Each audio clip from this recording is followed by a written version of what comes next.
Cuando Jesús vio a los fariseos, los llamó hipócritas. ¡Qué palabra tan fuerte! Hipócritas quiere decir actor. Usted sabe que en la farándula los griegos utilizaban ciertas mascarillas para representar un drama, una obra o una comedia de vida. Entonces, esos eran los famosos actores, los hipócritas. Porque con la máscara ellos manifestaban una actitud y sin la máscara obviamente mostraban otra. La iglesia es el cuerpo de Cristo, no son estas cuatro paredes.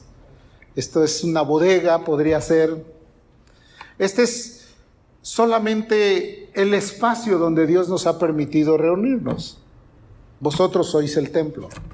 Cada uno de nosotros debe de saber que es en nosotros donde debe morar la presencia del Espíritu Santo.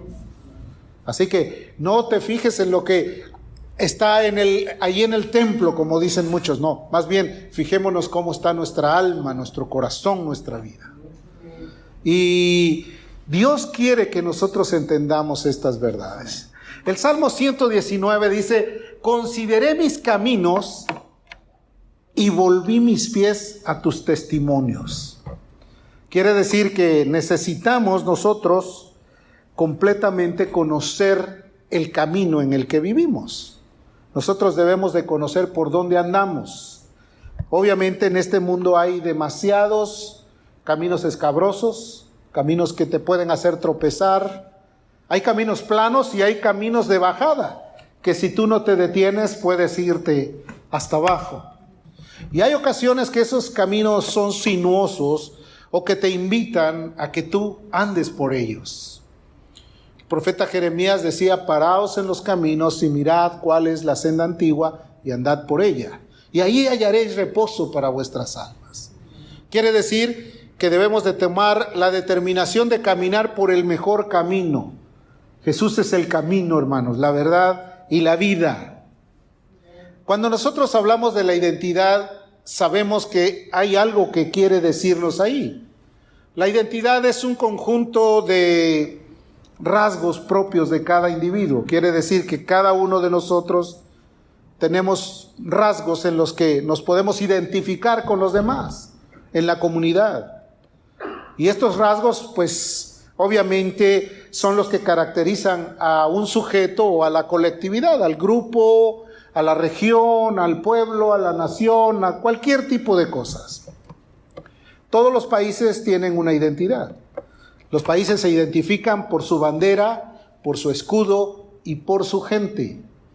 Y nosotros que vivimos en un país multicultural donde, así como en una olla caímos todos, cada uno tiene su propia identidad. Hay algunos que no son muy nacionalistas, que perdieron su nacionalidad porque obviamente no estaban identificados con ella, pero hay otros que son muy nacionalistas, ¿sí te das cuenta de eso? Que defienden a capa y espada: es que yo soy de este pueblo y de aquí nadie me mueve. O sea, somos como muy apretaditos en ese sentido. Sin embargo, esas son solamente características de una nacionalidad o conceptos de una región o de algún país. Sin embargo, todas las cosas para nosotros son cosas que nos identifican con los demás. Hay otros que se identifican por sus rasgos.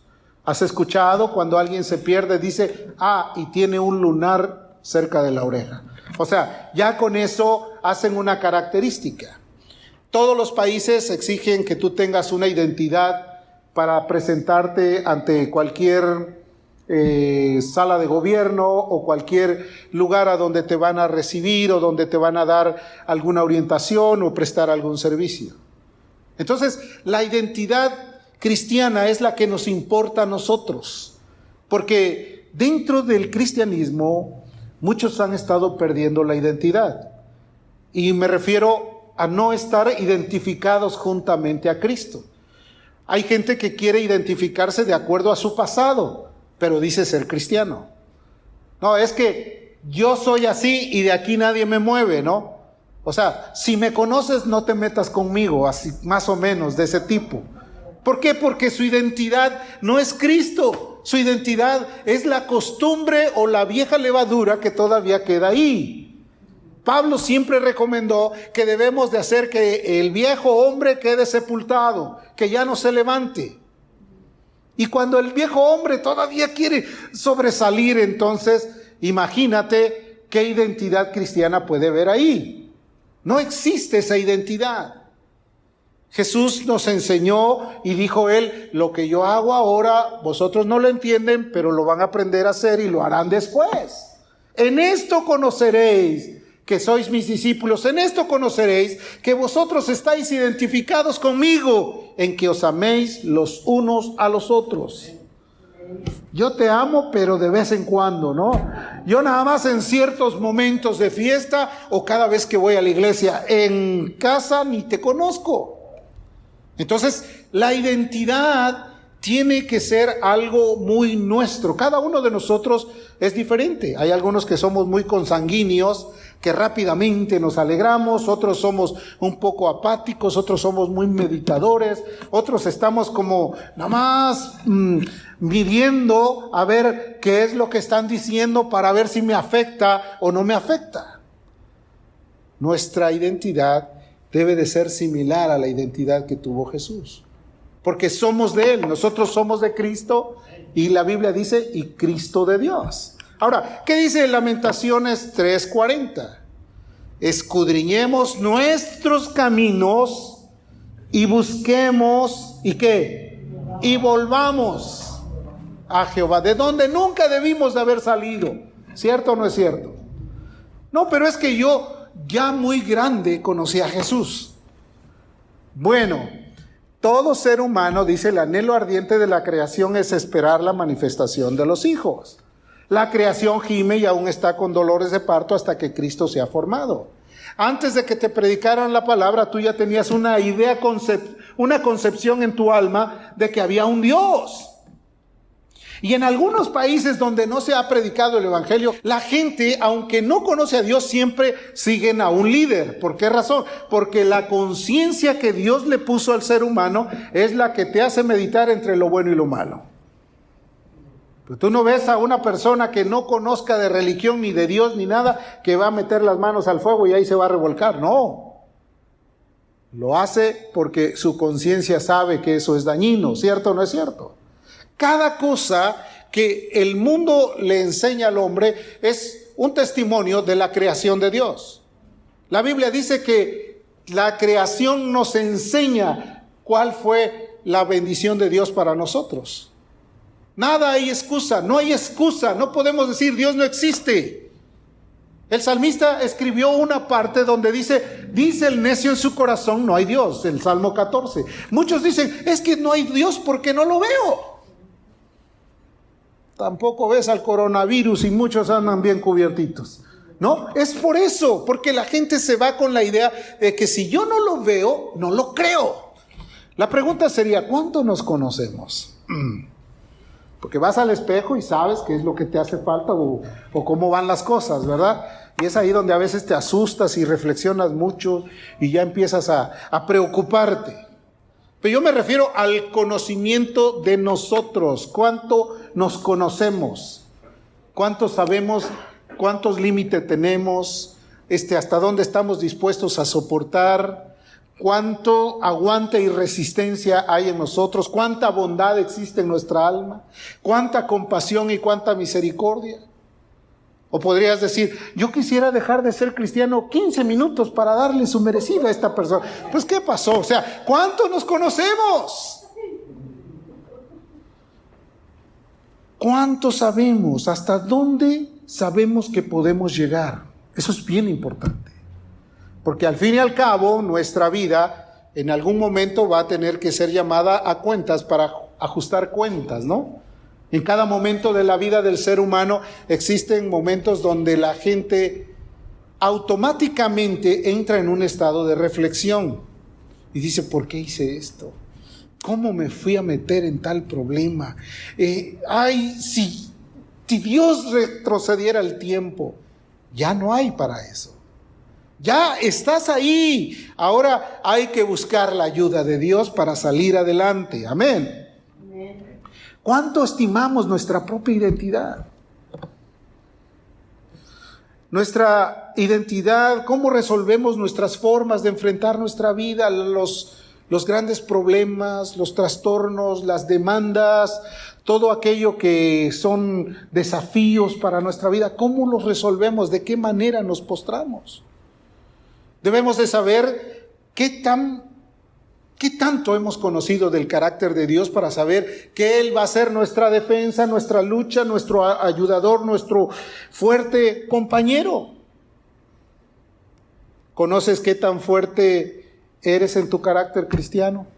¿O de vez en cuando tienes que decir, hoy el cristianismo lo voy a dejar en el almacén y ya para el sábado en la noche me preparo para volvérmelo a poner? No es un uniforme, tampoco es una idea de, pues solamente es de determinado tiempo, no, es una vida continua, ¿cierto o no es cierto? ¿No dice la Escritura que sin santidad qué? Y eso te lleva a tener una integridad. Integridad quiere decir que no te mezclas, que no te derrumbas como terroncito de azúcar. Que hay algunos que son de chocolate, con las pruebas se derriten. Otros son más fuertes, ¿verdad? Y permanecen en la fuerza. Pedro dice que sometida a prueba nuestra fe, mucho más preciosa que el oro, aunque perecedero, se prueba con fuego. El oro, lo que es metal, lo van a probar con metales o con líquidos que son ácidos, o también con fuego, para saber cuánta pureza existe.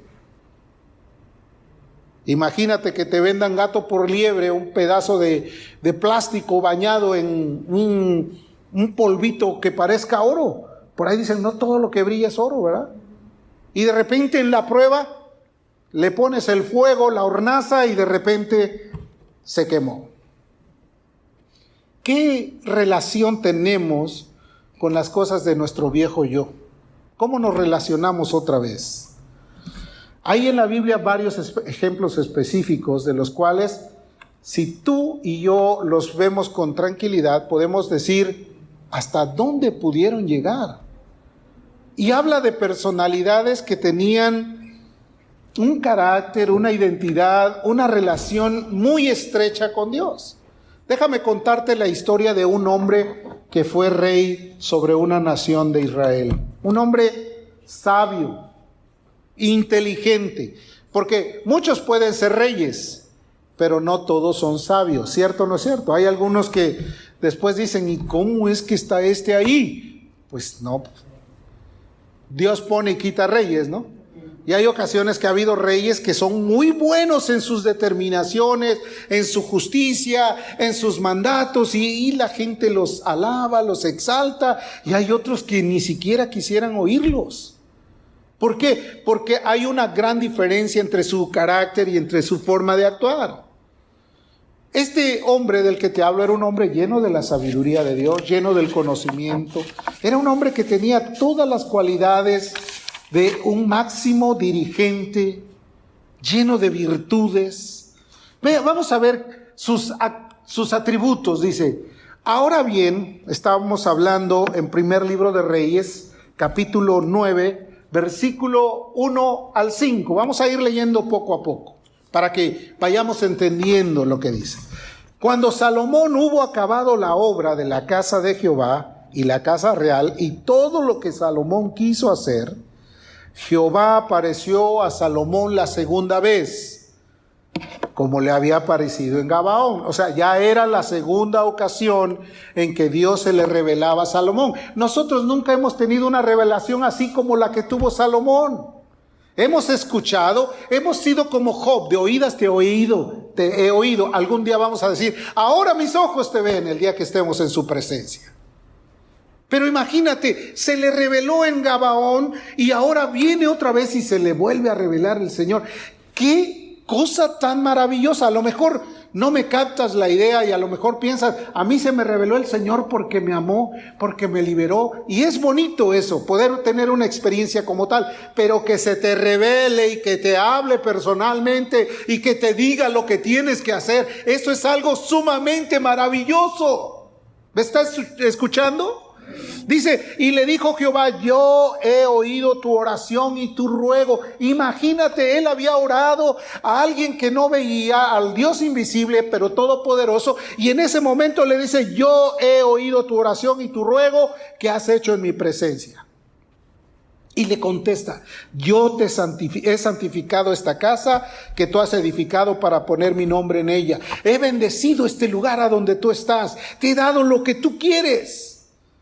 Y en ella estarán puestos mis ojos. Que Dios ponga los ojos sobre tu casa, hermano, sobre tu vida. Dice, y mi corazón todos los días. Pero le dijo algo muy importante. Y si tú anduvieres delante de mí, como anduvo David tu padre, una recomendación, si andares como anduvo tu padre conmigo, en integridad de corazón, en equidad, que no se iba de lado, sino que se mantenía firme, dice, haciendo todas las cosas que yo he mandado, y guardares mis estatutos y mis decretos, entonces dice, yo afirmaré el trono de tu reino sobre Israel para siempre. Como había David tu padre, diciendo, no faltará varón de tu descendencia en el trono de Israel. ¿Cuántos quisieran escuchar esa voz que te diga, tus hijos, tus nietos, tus bisnietos van a estar en mi presencia? ¿Cuántos de nosotros a veces sufrimos, mi hijo, ay, mi familia, ay, mi tía, ay, estamos llorando y sufriendo por todos aquellos que supuestamente deberían de estar aquí? La Biblia dice, cree en el Señor Jesucristo y serás salvo tú y tu casa. Yo creo y ya se lo dejé a Dios. No, pero ¿qué has hecho para que ellos vuelvan a venir al conocimiento de Dios? A veces hay que restituir. ¿Sabes qué significa eso? A veces hay que pedirles perdón. No fui el mejor padre, no fui la mejor madre, pero perdóname, vamos a empezar de nuevo. De veras, ten misericordia de mí y entiende, yo quiero hacer lo mejor para que tú veas que hay Dios en la tierra. Amén. Pero no, tenemos una idea un poco confusa de lo que Dios hace. Dios, tú me prometiste, ahí te los encargo, porque yo no quiero lidiar con ellos.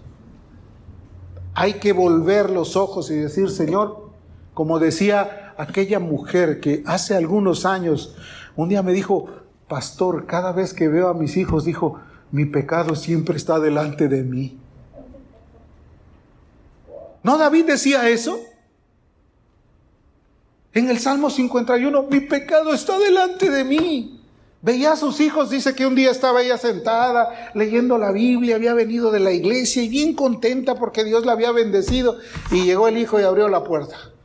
Y de repente empezó a caminar y se asustó tanto que le cayó una convicción del Espíritu en su alma y dijo, mi pecado está delante de mí.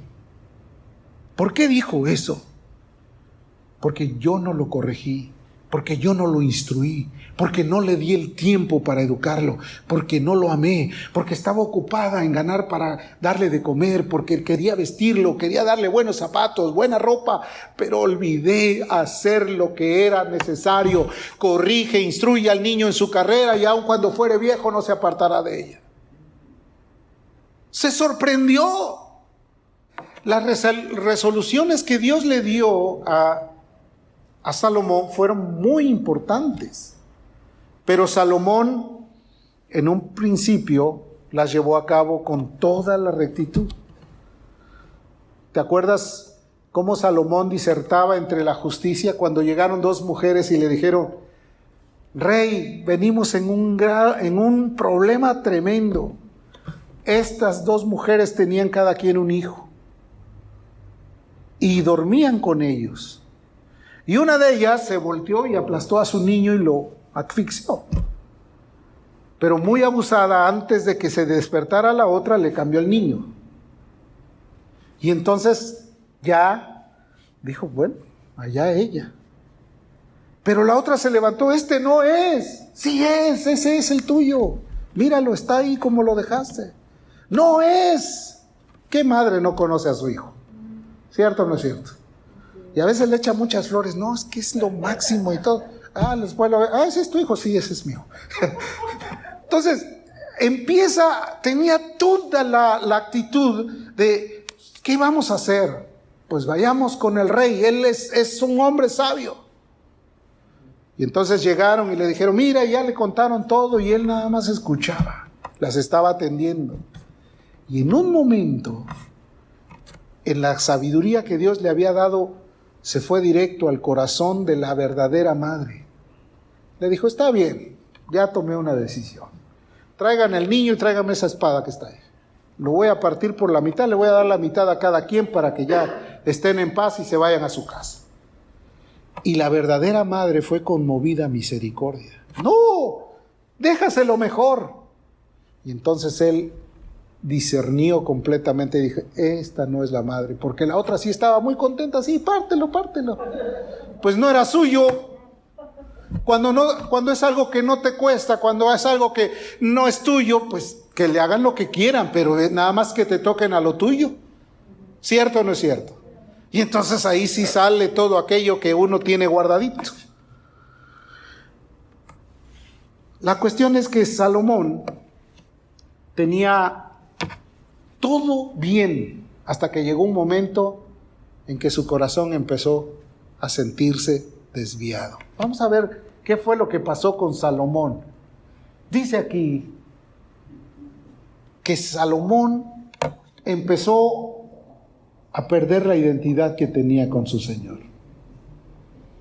¿Y qué dice la Escritura? Que tuvo 700 mujeres reinas. Pues hay muchos que se dicen cristianos y se creen Salomones. Y llegan a ver. Acuérdese también que el primero que entra a la iglesia es el diablo. Le jala la cobija a la gente, lo hace sentirse medio ofuscado, les pica las costillas, les hace caer en un sueño tan profundo. Y hace todo con tal de desviar la atención de lo que Dios tiene para nosotros.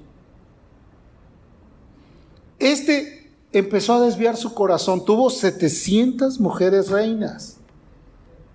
Pero no estaba conforme, dijo, también 300 concubinas. Y las mujeres desviaron su corazón. Salomón fue el que dijo, hijo mío, de toda cosa guardada, guarda tu corazón. ¿Qué le parece? Todos los consejos que Salomón daban eran los más acertados. El principio de la sabiduría es el temor a Jehová. Y bien que era real, pero en este momento su corazón empezó a desviarse. Y ahí vino la causa de toda su tragedia. La identidad que había tenido en la presencia de Dios, la identidad que había obtenido en Dios, la empezó a perder. Y empezó a tener muchos conflictos, frustraciones, de tal forma que llegó a decir que todo era vanidad. ¿Te puedes imaginar? Un hombre sabio que venía a la gente de lejos para contemplar la sabiduría. Pues yo no sé cómo contemplas la sabiduría. Tú contemplas a la persona, la ves cómo se viste y todo. Ellos contemplaban, estaban más allá de lo que pueden ver tus ojos. Ellos veían la forma de corregir, de instruir, de tomar juicios. Eso era lo que veían ellos. Porque dices, voy a ver a fulano de tal y hoy no hizo nada bueno, hoy no cantó bien o cualquier cosa. Pero ellos iban a ver de qué manera juzgaba, que es una cosa muy diferente, que es más espiritual que humano. Que la gente va a ver a las luchas a ver quién gana, ¿no? No, estos iban a ver cómo fluía la gracia de Dios en su sabiduría. Y entonces dice la Escritura que el problema empezó a ser terrible, porque dentro de todas estas reinas se enamoró de la hija de Faraón. Y la conquistó y le dijo, te voy a hacer una casa y te la voy a hacer cerca del templo. Imagínate, el enemigo número uno. Faraón estaba constituido como el malo, ¿no? Como en una figura, en un símil, Pues era el diablo. En otras palabras, ¿qué había hecho Faraón en el pasado? No era este, obviamente, pero era también otro faraón. ¿Cómo había atormentado al pueblo de Israel? ¿Cómo les exigía y no les daba material? Que a veces uno se siente como que está sirviéndole a Faraón, ¿cierto o no es cierto? Y ya voy a la iglesia, usted no va a trabajar otros ratos más. Y ahí los tienes sometidos. Entonces, Faraón representaba eso. Entonces, ¿quién era el suegro de Salomón? Faraón. Y lo peor de todo es que cuando metió a la reina al terreno de Dios, la metió con toda su idolatría, con toda su parafernalia, con toda la inmundicia, con toda la cultura que había en Egipto. ¿Por qué crees que es importante que cuando alguien se case con un cristiano o con una cristiana? Le vaya a salir una hija de Faraón o una Dalila o le vaya a salir por ahí alguien que en lugar de caminar bien con Dios al rato. No, pero lo más terrible es que dice la gente, yo la convierto. ¿En qué la vas a convertir? O yo lo convierto. Yo lo convierto. Oye, si no lo convierte Dios, no lo convierte nadie, querido. Amén. Y luego estás sufriendo. Es que yo pensé, es que yo creí, es que yo lo hice porque quise. Dios quiere que nosotros entendamos, ya hay una parte de que Dios nos ha enseñado a lo largo de la historia. No os unáis en yugo desigual con los incrédulos. ¿Qué compañerismo tiene Cristo con Belial? No os unáis la luz con las tinieblas. Todo eso, hermano, es pura sabiduría. Está en la Biblia, la palabra de Dios está ahí. Amén. ¿Cuántos dicen amén? Ya no quiero oír eso.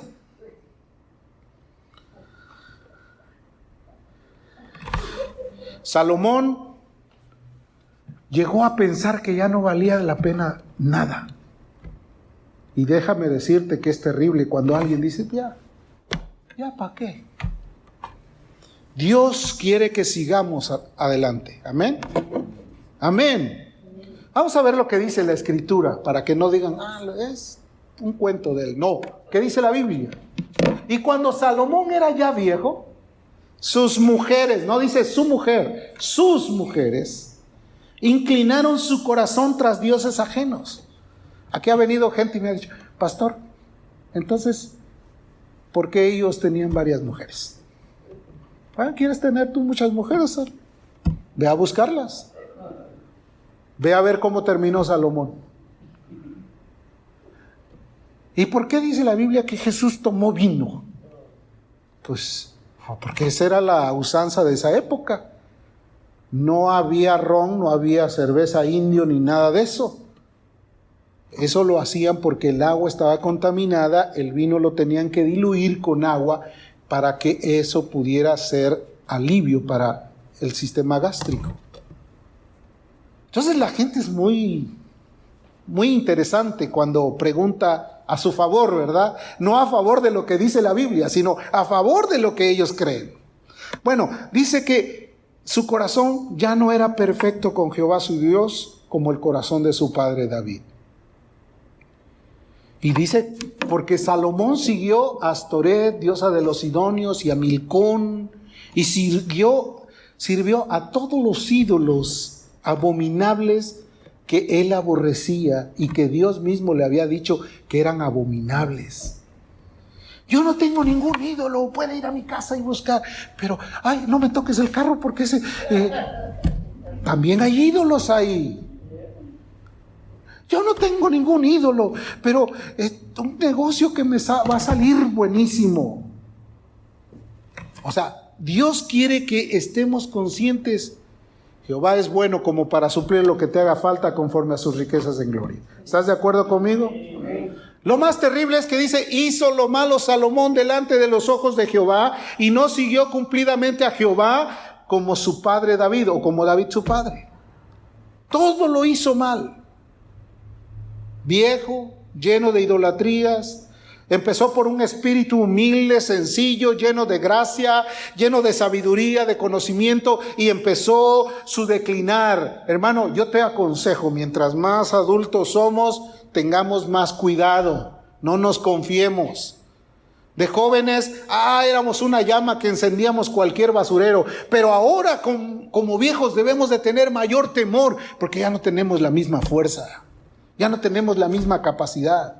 Querido hermano, cuando Dios me salvó a mí, yo no paraba de predicar en todos los lugares a donde me abrían la puerta, y estaba anhelante. Ya de viejo a veces, ya ni pararte puedes, pero déjame decirte que hay necesidad de que estés igual de fogoso en el mismo momento de hacer la voluntad de Dios. No creas que ya, porque ya llegó la edad, ya me voy a retirar también del Señor. La gente más competente que ha habido en los Estados Unidos ha sido gente de mayor de 60 y 65 años. Han logrado cosas maravillosas, imperios. Y si no, cada vez que te acerques ahí al Kentucky Fried Chicken, te acuerdas que el coronel Sanders ya había sido retirado cuando empezó a vender los pollos ahí. Sí, porque a veces es, ya estoy viejo, ya, que me lleve el Señor, como si lo mereciéramos. David, su padre, también tuvo conflictos. Pero hubo una gran diferencia entre David y Salomón. David se arrepintió de haber cometido tal maldad. Cuando llegó aquel hombre profeta, le dijo, tú eres el hombre. Y él rápidamente dijo, pequé contra Jehová. Se arrepintió. Y si quieres ver cómo se la pasó David, llegando a tu casa abres el Salmo 32 y luego el Salmo 51 y te vas a ver todo lo que estaba padeciendo este hombre. El Salmo 51 dice, el 32 dice, mientras callé, se envejecieron mis huesos en mi gemir todo el día. Porque de día y de noche se agravó sobre mí tu mano. Él sentía que la ira de Dios estaba sobre él. Y él ya había pedido perdón. Por eso me sorprende que mucha gente dice, yo soy cristiano. ¿Y qué hiciste? Yo acepté a Cristo. Oye, ¿y le preguntaste a Cristo si te aceptó a ti? Porque la Biblia es específica, dice, ¿quién estará en su lugar santo? El limpio de manos y puro de corazón, el que no ha elevado su alma a cosas vanas ni jurado con engaño. ¿Quién es? Hay que haber un arrepentimiento, hay que haber un cambio de vida, hay que haber un cambio de dirección, hay que desechar todas las cosas que estorban, hay que caminar en santidad para decir, ahora sí comprendo que el Dios del cielo me salvó, me redimió y está conmigo todos los días hasta el fin del mundo. Amén. El Salmo 51 narra su sufrimiento. Dice, vuélveme el gozo de la salvación. Imagínate. Porque hay que entender gozo y felicidad. La felicidad es circunstancial. Oye, te dan un regalo, te pones alegre, es circunstancial. No todos los días te dan regalos, ¿cierto o no es cierto? Pero el gozo es permanente. El gozo tiene que ser permanente. La felicidad es circunstancial, de acuerdo a los momentos. Hay momentos malos en los que dices, pues sí tengo gozo, pero pues no es para andarme riendo a cada rato, ¿no? El gozo del Señor es nuestra fuerza. La felicidad, no, eres cristiano, tienes que tener felicidad. Algunos no muestran ni gozo ni felicidad. ¿Qué le pasó? Nada. ¿Qué quieres? Nada. ¿A dónde vas? No sé. O sea, hay que tener alegría. Hermano, el cristiano debe de ser el hombre más feliz o la mujer más feliz sobre la tierra, ¿sí? ¿Está de acuerdo conmigo o no? O de vez en cuando, nada más que no me toquen la piel porque entonces van a conocer quién soy y cómo me llamo. Muchos no entendemos esa idea, hermano. Que el gozo del Señor nos fortalezca, que la presencia de Dios nos ayude, que podamos tener la gracia de Dios. David escribió en el Salmo lo siguiente: fui recto para con él, y él me ha guardado de mi maldad, y me guardé de mi maldad. si somos honestos, todos los que estamos ahí, incluyéndome, si Dios no está con nosotros controlando nuestra vida, nos podemos volver en un demonio bien encarnado. ¿Cierto o no es cierto? ¿Ve la historia de David? ¿Qué? ¿Hasta dónde llegó él? Se convirtió en un inteligente, pero para quitar de en medio aquel que le estorbaba por una mujer. Entonces, David sabía eso y dijo, fui recto para con él, pero me he guardado de mi maldad. ¿Alguna vez le has dicho, Señor, me quiero guardar de mi maldad? Yo no quiero hacer lo que antes hacía. Yo no quiero vivir de la manera que antes vivía. ¿Lo escribió por experiencia? ¿Lo habló porque realmente lo estaba sintiendo? ¿Fue antes o después? También el problema de David fueron las mujeres. Nadie se vaya a sentir David, ni mucho menos Salomón. Los que han muerto al pecado ya no pueden vivir en él. Ahora, ¿por qué razón todo esto? Dice, generación va y generación viene, mas la tierra siempre permanece. Claro, esto va a volver a pasar, porque todas las generaciones hacen lo mismo, mientras no conocen a Dios, ¿cierto o no es cierto? Se cuentan historias terribles. Pero también la Biblia dice que tenemos un sumo sacerdote que se complace, se compadece más bien de nuestra necesidad. Porque Él sufrió todas las cosas que han sufrido las generaciones. Es más, dice la Escritura, fue tentado en todo, pero sin pecado. ¿Por qué hablamos de la identidad? ¿Por qué hablamos de nuestra identidad? ¿De qué tanto nos conocemos? Porque el día que nosotros nos empezamos a conocer, tenemos toda la oportunidad de conocer a Dios realmente. Mientras nos engañamos, no lo vamos a ver. Mucha gente no ha podido ver a Dios. Dicen, yo voy a la iglesia y no veo la mía. Porque la iglesia no es mágica. Hay que venir a Cristo. A lo largo de mi vida como pastor, mucha gente me decía, pastor, pero es que yo llevaba a los niños a la iglesia. ¿Y por qué me salieron así? Porque los llevabas a la iglesia y no a Cristo. Porque a veces los llevas a que otros se encarguen, ¿no? Y si no hay otro que se encargue, pues dale el celular, total. Que otros se encarguen. Cuando la Biblia dice instruye, y la palabra instruir quiere decir entrénalo. Entrénalo. ¿Cómo es entrenar? Dales clases, repíteselas, vuélveselas a repetir, porque si aún a nosotros como adultos a veces nos tienen que decir otra vez las cosas, imagínate un pequeño. Pero una cosa sí te aseguro, ese niño llegará a ser un adulto y no se va a apartar de todo lo que ha aprendido. Teniendo un gran sumo sacerdote que traspasó los cielos, Jesús, el Hijo de Dios, retengamos nuestra identidad, retengamos nuestra profesión, retengamos lo que hemos adquirido de parte de Dios. Amén. ¿Está de acuerdo conmigo? Cierre sus ojitos entonces. Dígale, Señor, yo quiero recobrar mi identidad contigo.